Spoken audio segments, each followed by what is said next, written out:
Hello साथियों, welcome to royal study. दोस्तों, आज के इस वीडियो में मध्य प्रदेश पुलिस आरक्षक 2023 के स्पेशल एग्जाम का नेक्स्ट एनालिसिस आपके लिए लेकर आ चुके हैं।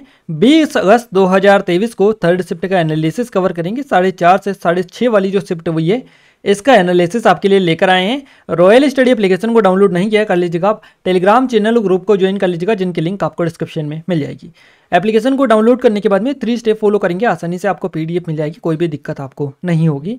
इसके अलावा ये गाइज हमारी पुलिस कांस्टेबल के लिए स्पेशल टेस्ट सीरीज है, बिल्कुल लेटेस्ट पैटर्न की। अगर आपने अभी तक इनरोल नहीं किया तो कर लीजिएगा, काफ़ी कम प्राइस में आपको ओनली और 99 रुपीज़ मिल रही है। लिमिटेड टाइम है और आप अच्छे से प्रैक्टिस यहाँ से कर सकते हैं। क्लियर है गाइज? एग्जाम टाउन चैनल पर हम पूरा नेशनल का करंट अफेयर आपको कवर करवा रहे हैं। आज भी इसी शिफ्ट में 2 से 3 नंबर के क्वेश्चन सीधे सीधे नेशनल करंट अफेयर से बने हैं, तो आप एग्जाम टाउन चैनल पर जरूर से विजिट करिएगा, डिस्क्रिप्शन में आपको लिंक मिल जाएगी। वहाँ पर हम कई सारे वीडियोस डाल चुके हैं, डेली बेसिस पर आपके एग्जाम में जो जो टॉपिक आ रहे हैं उन सभी पर वीडियोस आपको दे रहे हैं, तो आप एक बार जरूर से विजिट कर लीजिएगा। चारों सब्जेक्ट के क्वेश्चंस इस वीडियो में कवर करेंगे, तो आइए स्टार्ट करते हैं। देखिए, आज हमें जो क्वेश्चंस भेजे हैं ये गोरेलाल पटेल जी जो कि सतना से हैं, इन्होंने 74 स्कोर किया है। इसके अलावा रश्मि जी जो कि ललितपुर से हैं, इन्होंने 70 स्कोर किया है। विवेक शुक्ला जी जो कि जबलपुर से हैं, इन्होंने 80 स्कोर किया है। और विश्नोई जी जो कि हरदा से हैं, इन्होंने 85 स्कोर किया है। मनोज कुमार जी जो कि राजगढ़ से हैं, इन्होंने 86 स्कोर किया है। तो इन सभी ने स्कोर भी काफ़ी अच्छा किया है और हमें क्वेश्चंस भी काफ़ी अच्छे तरीके से इन्होंने बताए हैं, यानी काफ़ी ज़्यादा इन्होंने हेल्प की है हमें क्वेश्चंस बताने में। क्लियर है? तो इन सभी के द्वारा क्वेश्चंस बताए गए हैं, इन सभी का हम बहुत बहुत धन्यवाद देना चाहेंगे।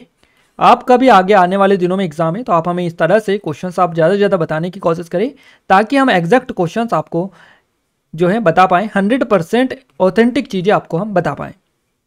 क्लियर है गाइस? तो आइए स्टार्ट करते हैं आज की इस वीडियो सीरीज़ को। और हमारा जो फर्स्ट जो क्वेश्चन है, वीडियो को लाइक शेयर और सब्सक्राइब जरूर से कर लीजिएगा, आप सभी से रिक्वेस्ट है। फर्स्ट क्वेश्चन है हमारा, हिटलर ने आत्महत्या कब की थी? ये क्वेश्चन पूछा गया है। 1945 आपका करेक्ट आंसर रहेगा। हिटलर जो था ये जर्मनी का तानाशाह था। हिटलर का पूरा नाम था एडोल्फ हिटलर। और एडोल्फ हिटलर इसका जन्म हुआ 20 अप्रैल 1889 को, मृत्यु हुई 30 अप्रैल 1945 को। उसे जर्मनी में डेर फ्यूहर या द लीडर के रूप में जाना जाता था।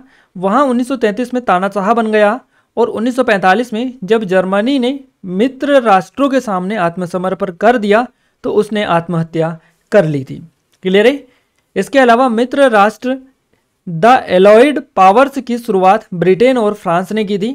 1941 में वे तत्कालीन यूएसएसआर और यूएसए से जुड़ गए थे। वे एरिक्सन पावर्स अर्थात जर्मनी, इटली और जापान के खिलाफ लड़े थे। अगला क्वेश्चन पूछा गया है, देखिए नेक्स्ट क्वेश्चन है हमारा, सांची के स्तूप की खोज कब की गई थी? ये क्वेश्चन पूछा गया है। जनरल हेनरी टेलर ने की थी। देखिए 1818 में सांची की स्तूप की जो खोज की थी सर हेनरी टेलर ने की थी 1818 में।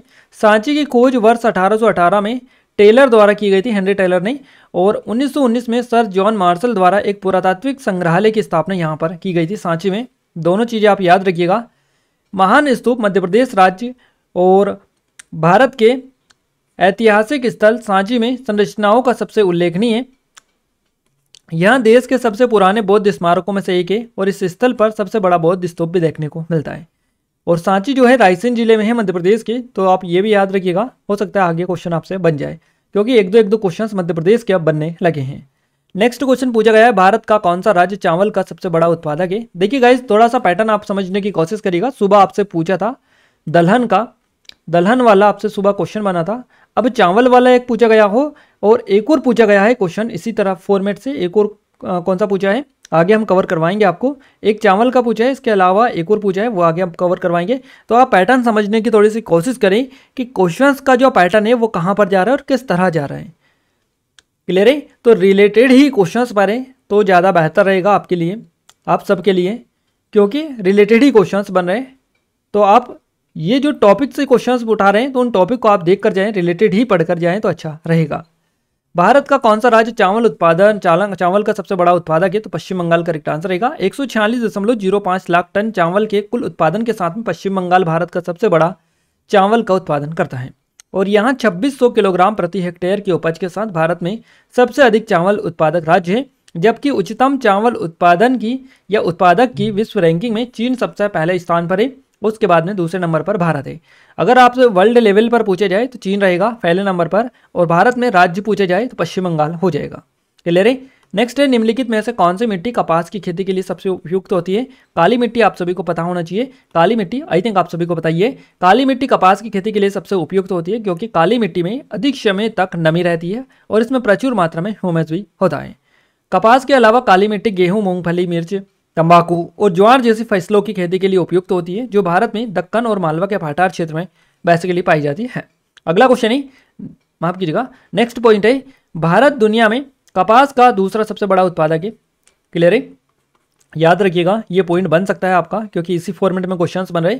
भारत दुनिया में कपास का सबसे बड़ा उत्पादक देश, दूसरा सबसे बड़ा उत्पादक देश है। तो क्वेश्चन इस तरह से बनेगा कि बताइए दुनिया कपास का भारत या फिर भारत का कपास के इसमें कौन सा स्थान है, कपास उत्पादन में भारत का कौन सा स्थान है, इस तरह से क्वेश्चन बनेगा। तो आप याद रखिएगा दूसरा स्थान है भारत का कपास उत्पादन में। क्लियर है। जो खरीफ फाइबर की फसल है जिसमें उच्चतम तापमान और लगभग 50 से 120 सेंटीमीटर की वर्षा की आवश्यकता होती है, और इसे डेक्कन पठार के क्षेत्र के साथ साथ सतलज, गंगा का मैदान की जलोढ़ मिट्टी और प्रायद्वीपीय क्षेत्र की लाल और लेटेराइट मिट्टी के कुछ सीमा तक उगाया जा सकता है। अगला क्वेश्चन पूछा गया, भारत के 48वें मुख्य न्यायाधीश कौन थे? सही जवाब रहेगा NV रमन्ना। क्लियर है। गाइस आपसे वर्तमान भी पूछा जा सकता है। हमने एग्जाम टाउन पर वर्तमान में कौन क्या वाली वीडियो दे दी है और नए अपॉइंटमेंट वाली वीडियो भी दे दी है। काफी ज्यादा क्वेश्चंस बन रहे हैं, हर शिफ्ट में एक दो क्वेश्चंस पूछे जा रहे हैं, कम से कम 2 क्वेश्चंस तो बन ही रहे हैं। तो आप एग्जाम टाउन चैनल पर वीडियो जाके जरूर से देख लीजिएगा, सीधे सीधे क्वेश्चन आपके आ रहे हैं। बात करें क्वेश्चन की, तो भारत के 48वें नंबर के मुख्य न्यायाधीश पूछे हैं NV रमन्ना है। देखिए इनका पूरा नाम है नुतलापति वेंकट रमन, भारत के 48वें नंबर के मुख्य न्यायाधीश थे। अब वर्तमान में कौन है वो भी आपको हम बताएंगे, आप जाते हैं पूरी डिटेल आपको पता चले, और इसके अलावा मुख्य न्यायाधीश के साथ साथ और भी पद जो पूछे जा रहे हैं उनके बारे में पता चले तो एग्जाम टाउन पर विजिट कर लीजिएगा। देखिए नुतलापति की बात करें, जिनका पूरा शॉर्ट नेम है NV रमन्ना, तो इनकी बात करें तो इससे पहले वे निम्नलिखित पदों पर रह चुके हैं, जैसे कि भारत के सर्वोच्च न्यायालय के एक न्यायाधीश, दिल्ली उच्च न्यायालय के मुख्य न्यायाधीश, आंध्र प्रदेश उच्च न्यायालय के कार्यवाहक मुख्य न्यायाधीश, आंध्र प्रदेश न्यायिक अकादमी के अध्यक्ष, ये इन पदों पर रह चुके हैं NV रमन्ना। अगर अपन बात करें कि ये 48वें नंबर के थे NV रमन्ना मुख्य न्यायाधीश, बात करें 49वें नंबर की, तो 49वें नंबर के मुख्य न्यायाधीश थे भारत के न्यायमूर्ति उदय उमेश ललित। न्यायमूर्ति उदय उमेश ललित 49वें नंबर के थे। और अभी करंट में यानी प्रेजेंट में भारत के 50वें मुख्य न्यायाधीश कौन है? इनका नाम है DY चंद्रचूड़। DY चंद्रचूड़ जो है ये वर्तमान में भारत के मुख्य न्यायाधीश है। तो इनके बारे में तो आपको याद रखना ही है, एग्जाम टाउन पर हमने पूरी डिटेल के साथ में कवर करवाया इस तरह के क्वेश्चंस को, तो आप जरूर से एक बार विजिट कर लीजिएगा। नेक्स्ट क्वेश्चन है, भारत किसको डेयरी उत्पाद निर्यात नहीं करता? इस तरह से क्वेश्चन था, इसके ऑप्शन हमें नहीं मिल पाए हैं। अगला क्वेश्चन है, 1919 में वायसराय कौन था? तो लॉर्ड चेम्सफोर्ड था। जलियांवाला बाग नरसंहार कब हुआ था? वर्ष 1919 में हुआ था। तो इस टाइम पर जो लॉर्ड चेम्सफोर्ड था ये ब्रिटिश भारत के वायसराय थे। क्लियर है। ब्रिटिश भारत के वायसराय के बारे में अत्यधिक जानकारी हम आपके लिए लेकर आए हैं। देखिए वायसराय का नाम, ड्यूरेशन और सिग्निफिकेंट इवेंट इनके बारे में, इनके कार्यकाल में जो कि हुए थे। तो यहाँ पर अगर अपन बात करें लॉर्ड रीडिंग की, तो 1921 से 1926 तक रहा था ये। केरल में मोपला विद्रोह हुआ था इनके कार्यकाल में। काकोरी ट्रेन जो डकैती हुई थी वो इनके टाइम पर हुई थी। तो इस तरह से क्वेश्चंस बनते हैं कि काकोरी ट्रेन डकैती के समय भारत के वायसराय कौन थे, है ना। और इसी फॉर्मेट में क्वेश्चंस आपके काफ़ी ज़्यादा पूछे जा रहे हैं। तो आप याद रखिएगा काकोरी ट्रेन डकैती के समय भारत के जो वायसराय थे लॉर्ड रीडिंग थे। 1921 से 26 तक ये रहे थे और काकोरी ट्रेन डकैती हुई थी 1925 में, और ये केरल के मोपला में विद्रोह हुआ था 1921 में। तो इस दौरान यही थे। नेक्स्ट है लॉर्ड कर्जन, ये 1899 से 1905 तक रहे थे वायसराय। बंगाल का विभाजन इनके कार्यकाल के दौरान ही हुआ था। तो बंगाल का विभाजन हुआ था उस टाइम पर भारत के वायसराय कौन थे? लॉर्ड कर्जन थे। इस तरह से क्वेश्चन बनता है। नेक्स्ट बात करते हैं लॉर्ड चेम्सफोर्ड की। 1916 से 1921 तक ये रहे हैं। क्लियर है वायसराय। तो भारत सरकार अधिनियम 1919, रोलेक एक्ट और जलियांवाला बाग हत्याकांड जो हुआ था इस टाइम पर जो वायसराय कौन थे भारत के? तो लॉर्ड जेम्सफोर्ड थे। इसी तरह से क्वेश्चंस बनते हैं। बात करें लॉर्ड हार्डिंग द्वितीय की, 1910 से 1916 तक थे। कोलकाता से दिल्ली जो स्थानांतरित की गई थी राजधानी, आप सभी को पता है ये क्वेश्चन बन चुका है कि कलकत्ता से दिल्ली स्थानांतरित कब राजधानी की गई थी, कल क्वेश्चन बना था ये। तो इस तरह से क्वेश्चन बन सकता है कि इस टाइम पर वायसराय कौन थे? तो लॉर्ड हार्डिंग द्वितीय थे। क्लियर है। तो इस तरह से भी आप याद रखते चलिएगा चीज़ों को। नेक्स्ट क्वेश्चन है एलोरा गुफाएं किस राज्य में स्थित है? महाराष्ट्र करेक्ट आंसर रहेगा। औरंगाबाद, 40 गांव, रोड पर स्थानीय रूप से वेरुल लेनी नाम की एक एलोरा गुफाएं भारत के महाराष्ट्र राज्य के औरंगाबाद से 30 किलोमीटर की उत्तर पश्चिम में स्थित हैं। एलोरा विश्व में सबसे बड़े रॉक कट मठ मंदिर गुफा परिसरों में से एक है और यूनेस्को विश्व धरोहर स्थल में बेसिकली ये शामिल है। अगला क्वेश्चन है गाइज, ये जो आपका गुफाएं हैं, गुफा, इनसे 2 क्वेश्चन आपको आज पूछे गए हैं। एक आपका एलोरा पूछी गई, दूसरी अजंता पूछी गई। तो इस टॉपिक को आप उठाकर देख लीजिएगा क्योंकि क्वेश्चंस आई थिंक यहाँ से अब बनने लगेंगे। क्लियर है? तो गुफा वाले टॉपिक उठा लीजिएगा। नेक्स्ट बात करते हैं अगले क्वेश्चन की। मदर टेरेसा का वास्तविक नाम क्या था? तो अग्नेसे गोंगसे बोजसियू इनका वास्तविक नाम है मदर टेरेसा का। याद रखिएगा, मदर टेरेसा का वास्तविक नाम है अग्नेसे गोंगसे बोजसियू। और अग्नेसे का जो अर्थ होता है ये पवित्र या संत होता है। अल्बायन में गोगसे का अर्थ होता है गुलाब का फूल या छोटा फूल। और उनका जन्म मैसेडोनिया में हुआ। उन्हें गटर का संत, विश्व की मां के नाम से भी जाना जाता है। 1979 में उन्हें नोबेल शांति पुरस्कार पुरस्कृत किया गया और 1980 में उन्हें भारत रत्न से भी सम्मानित किया गया। मदर टेरेसा को याद रखिएगा। नेक्स्ट क्वेश्चन है, लद्दाख का उत्सव पूछा था कौन सा? एग्जैक्ट ये क्वेश्चन नहीं मिल पाया, उत्सव वाली वीडियो दे दी है, अगर आपने नहीं देखी तो आप जाकर देख लीजिएगा। अजंता की गुफा पूछी गई, कहाँ पर स्थित है? महाराष्ट्र में स्थित है। अजंता की गुफा महाराष्ट्र के औरंगाबाद जिले में स्थित है। अजंता में पहली बौद्ध गुफा स्मारक 2री और पहली शताब्दी ईसा पूर्व के से गुप्त काल के दौरान है। अजंता की गुफाओं को पहली बार 19वीं शताब्दी के कुछ ब्रिटिश सैनिकों ने खोजा था जब वे शिकार कर रहे थे। उनमें से एक ने झाड़ियों, पत्तियों और पत्थरों से ढकी एक गुफा पर अपनी आंखें रखी हुई है। ये क्वेश्चन है। नेक्स्ट बात करते हैं, अगला क्वेश्चन पूछा गया है, भारत के कपड़ा उद्योग मंत्री कौन है? सही जवाब रहेगा पीयूष गोयल। ये करंट का क्वेश्चन है आपका और मंत्रिमंडल से रिलेटेड क्वेश्चन है। वर्तमान में कौन क्या वाला वीडियो नहीं देखा तो यहाँ पर एग्जाम टाउन चैनल पर हम लगातार आपको कवर करवा रहे हैं, इसलिए हम आपको बता रहे हैं। क्लियर है? कपड़ा मंत्रालय भारत सरकार की एक राष्ट्रीय एजेंसी है जो भारत में कपड़ा उद्योग की नीति, योजना, विकास, निर्यात, प्रोत्साहन, विनिर्माण के लिए जिम्मेदार है। क्लियर है? इसमें सभी प्राकृतिक, कृत्रिम, सेल्यूलोसिक फाइबर शामिल है जिनका उपयोग कपड़ा परिधान या हस्तशिल्प बनाने में किया जाता है। वर्तमान में कपड़ा मंत्री कौन है? पीयूष गोयल। अगला क्वेश्चन है, ड्रोसिया नृत्य के किस राज्य का है? इस तरह से ये एग्जैक्ट वर्ड, ये जो ड्रोसिया आपको दिखाई दे रहा है, ये एग्जैक्ट वर्ड हमें नहीं मिल पाया है कि ये ड्रोसिया ही था। उनको याद रहा ये ड्रोसिया, बाकी ये एग्जैक्ट नहीं मिल पा रहा है कि क्या वर्ड आपकी एग्जाम में दिया था, क्या नाम दिया था, है ना। तो इस तरह से आपका कोई सा नृत्य पूछा गया था, एग्जैक्ट ये नहीं मिल पाया है। अगर आपको पता है तो कमेंट में कमेंट करके बता सकते हैं। चंपानेर पावागढ़ को कब विश्व धरोहर स्थल का दर्जा मिला? 2004 में चंपानेर पावागढ़ पुरातात्विक उद्यान यूनेस्को द्वारा विश्व धरोहर स्थल घोषित की गई और यह भारत के गुजरात के पंचमहल जिले में स्थित है। क्लियर है गाइज? विश्व धरोहर स्थल से क्वेश्चन बनने लगे हैं। आपको पता ही कितने ज़्यादा क्वेश्चंस पिछली बार पूछे गए थे जेल प्रहरी पटवारी में, है ना। तो इस टॉपिक को आप थोड़ा सा नज़रअंदाज ना करें, अच्छे से देखें इसको, क्योंकि काफ़ी ज़्यादा क्वेश्चंस पिछली बार इससे बने थे। पावागढ़ यहाँ पंचमहल जिले में एक नगर पालिका ऑपरेटिंग क्षेत्र है। यहाँ क्षेत्र महाकाली मंदिर के लिए जाना जाता है जो हर दिन हजारों तीर्थयात्रियों को आकर्षित करता है। यह मुख्य रूप से रतवास द्वारा आबादी वाला एक आदिवासी क्षेत्र है। इस इलाके के क्षेत्र चंपानेर पावागढ़ पुरातात्विक पार्क को 2004 में यूनेस्को द्वारा विश्व धरोहर स्थल के रूप में उत्कीर्णित किया गया था। अगला क्वेश्चन है, पश्चिम बंगाल के संस्थापक कौन है?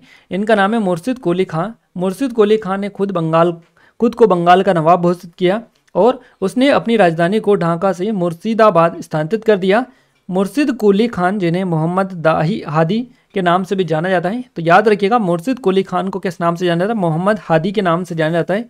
सूर्य नारायण मिश्रा के रूप में पैदा ये हुए थे। बंगाल के पहले नवाब थे ये, जिन्होंने 1717 से 27 तक सेवा की थी। अगला क्वेश्चन है, राष्ट्रपति रामनाथ कोविंद ने किसको राष्ट्रपति भवन में बैटन ऑफ ऑनर पुरस्कार प्रदान किया? किरण बेदी को। राष्ट्रपति रामनाथ कोविंद ने राष्ट्रपति भवन में पुडुचेरी की पूर्व राज्यपाल यानी कि पूर्व उपराज्यपाल किरण बेदी को सम्मान पत्र और प्रशंसा पत्र प्रदान किया है। पुडुचेरी की पूर्व लेफ्टिनेंट है, गवर्नर है ना, क्या है? उपराज्यपाल है, लेफ्टिनेंट गवर्नर। भारतीय गणराज्य के प्रतीक से सुसज्जित बैटन ऑफ ऑनर और केंद्र शासित प्रदेश पुडुचेरी में उनकी सेवा को मान्यता देते हुए प्रशंसा पत्र बेसिकली इनको मिला है। अगला क्वेश्चन है हमारा, सूर्य की परिक्रमा सबसे पहले कौन सा ग्रह करता है? बुध ग्रह। ये क्वेश्चन आई थिंक आपका सुबह भी बना था या कल भी बना था क्वेश्चन, तो याद रखिएगा ये क्वेश्चन वापस से रिपीट हुआ है। तो सूर्य की परिक्रमा सबसे पहले कौन सा ग्रह करता है? बुध करता है। सौर मंडल में बुध सूर्य का सबसे छोटा और निकटतम ग्रह है। यह ग्रह सिर्फ 87.97 दिन में सूर्य की परिक्रमा कर लेता है, और जो सौर मंडल के सभी ग्रहों में सबसे कम है।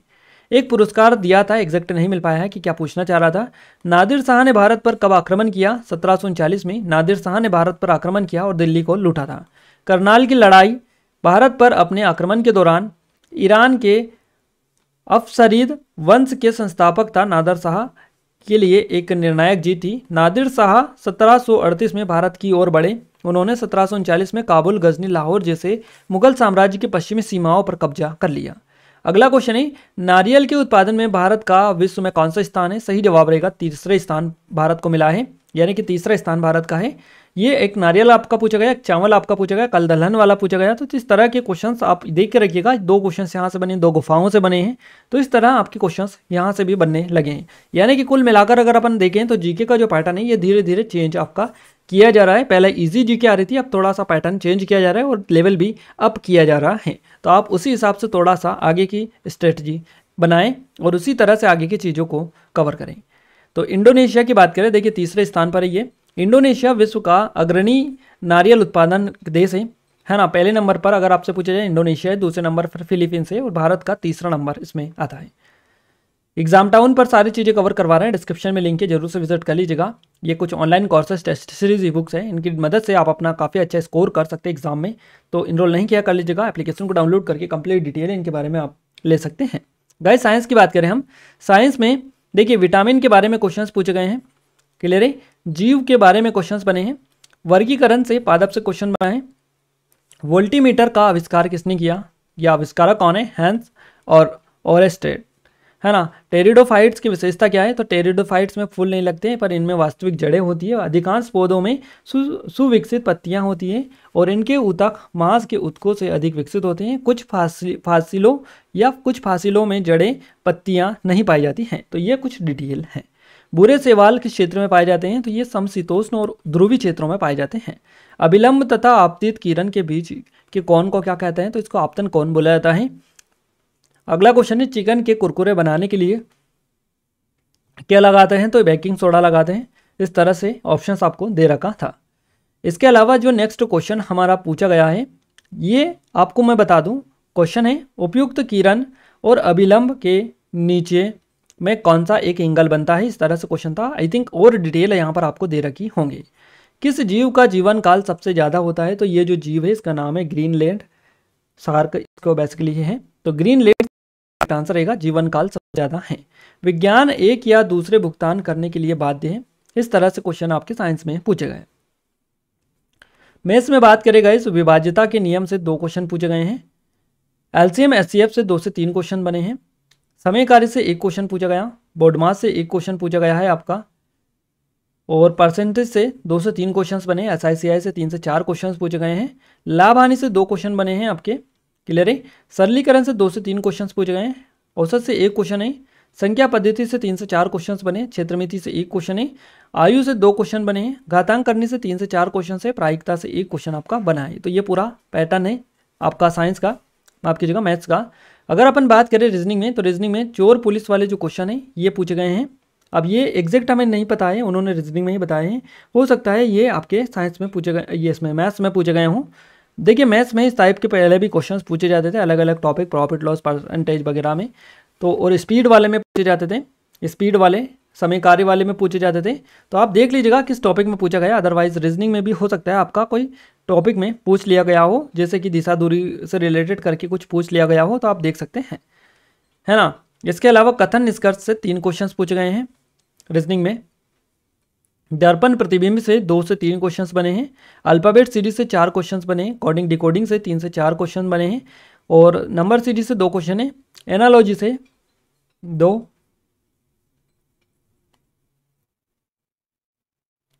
यहाँ तक कि आपका जो घड़ी है, ये जो घड़ी है अभी कल परसों से ही पूछे जाने लगा है। 2 क्वेश्चन पूछे जाते हैं। 5-6 क्वेश्चन आज इससे बने हैं। जल प्रतिबिंब भी पूछा गया है, 1 क्वेश्चन इससे बना है। तो ये पैटर्न थोड़ा सा जो है अप हो रहा है, धीरे धीरे ये अप करने के कोशिश इसको कर रहे हैं पैटर्न को। तो आप उसी हिसाब से आगे की तैयारी करें गाइस। एग्जाम टाउन पर विजिट नहीं किया है कर लीजिएगा, डिस्क्रिप्शन में लिंक मिल जाएगी। कुछ online courses, test series, e books वगैरह हैं, इनकी मदद से काफ़ी अच्छे स्कोर आप कर सकते हैं। इन पर काफ़ी ज़्यादा छूट दी जा रही है, तो लिमिटेड टाइम में इनरोल करना है तो कर सकते हैं। इस वीडियो के पीडीएफ के लिए एप्लीकेशन को, टेलीग्राम को, चैनल को ज्वाइन कर लीजिएगा, डिस्क्रिप्शन में लिंक मिल जाएगी आपको। क्लियर है? एप्लीकेशन को डाउनलोड करने के बाद में 3 स्टेप फॉलो करेंगे, आसानी से पीडीएफ मिल जाएगी, कोई भी दिक्कत आपको नहीं होगी। क्लियर है गाइस? तो इस वीडियो को लाइक नहीं किया तो लाइक कर दीजिए, शेयर कर दीजिए अपने दोस्तों के साथ में। चैनल को अभी तक सब्सक्राइब नहीं किया, आप सभी से रिक्वेस्ट है कि सब्सक्राइब करने के साथ साथ बेल आइकन को भी दबा दीजिएगा, ताकि जो भी नया वीडियो आए सबसे पहले आप तक पहुंच पाए। क्लियर है? तो मिलते हैं हमारे नेक्स्ट स्टडी वीडियो में, तब तक के लिए जय हिंद, वंदे मातरम।